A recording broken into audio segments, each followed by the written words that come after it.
ఇవాళ దేశవ్యాప్తంగా మెడికల్ షాపులు మూతపడబోతున్నాయి. ఒక్కరోజు సమ్మె నిర్వహిస్తున్నట్లుగా All India Chamber of Chemist and Druggist తెలిపింది.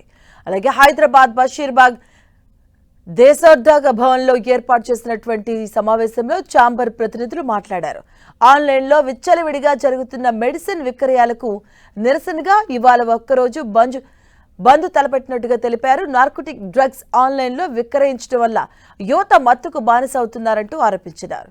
ఇక రాష్ట్ర ప్రభుత్వం డ్రగ్స్ ఫ్రీ తెలంగాణ కోసం కృషి చేస్తూ ఉంటే ఆన్లైన్లో హ్యాబిట్ ఫార్మింగ్ డ్రగ్స్ లభ్యమవుతున్నాయని చెప్పారు.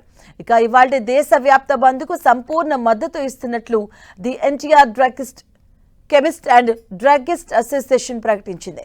కెమిస్ట్ అలాగే డ్రగ్గిస్టుల సమస్యలపై కేంద్ర ప్రభుత్వం ఉదాసీనంగా వ్యవహరిస్తుందని ఆరోపించింది. ప్రిస్క్రిప్షన్ లేకుండా డిస్కౌంట్ల పేరుతో కొన్ని కార్పొరేట్ కంపెనీలు ప్రజా ఆరోగ్యాలతో చెలగాటమాడుతున్నాయని ఆందోళన వ్యక్తం చేసింది. ప్రజా ఆరోగ్య పరిరక్షణ కోసం తాము ఒక్కరోజు బంద్లో పాల్గొనబోతున్నట్టుగా తెలిపింది. దాదాపు 12 లక్షలకు పైగా మెడికల్ షాప్ నిర్వాహకులు ఈ బంద్లో పాల్గొనబోతున్నట్టుగా వెల్లడించింది.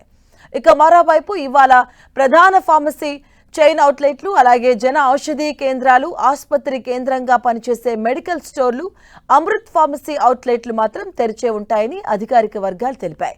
ఈ సమ్మె నుంచి కొన్ని రాష్ట్ర స్థాయి ఫార్మసీ సంఘాలు ఇప్పటికే వైదొలిగాయని వెల్లడించాయి. ఆసుపత్రులకు అనుబంధంగా ఉన్న మెడికల్ షాప్స్ తెరిచే ఉంటాయని ప్రకటించింది. పశ్చిమ బెంగాల్, కేరళ, పంజాబ్, మహారాష్ట్ర, కర్ణాటక, హర్యానా, ఉత్తరప్రదేశ్, లదాఖ్, గుజరాత్, ఛత్తీస్గఢ్, సిక్కిం, ఉత్తరాఖండ్కు చెందిన రిటైల్ ఫార్మసీ అసోసియేషన్లు సమ్మెలో పాల్గొనడం లేదని లిఖితపూర్వకంగా లేఖలిచ్చాయి. ఇక మిగిలిన రాష్ట్రాల్లో మాత్రం సమ్మె ప్రభావం కనిపించబోతుంది. మా Telangana chamber of Chemist and druggist నుంచి మేము రిప్రజెంటేషన్ ఇచ్చాము.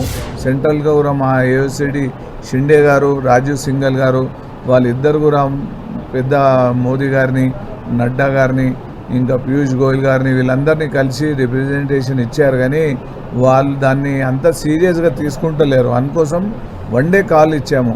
వన్ డే కాల్ ఇచ్చినప్పుడు వాళ్ళు దీని మీద స్పందించకుంటే మళ్ళీ మా ఫర్దర్గా ఏం చేయాలనో మా ఏఐఓసిడి డిసైడ్ చేస్తుంది. వాళ్ళ గైడ్లైన్స్లో మేము వర్క్ చేస్తాము.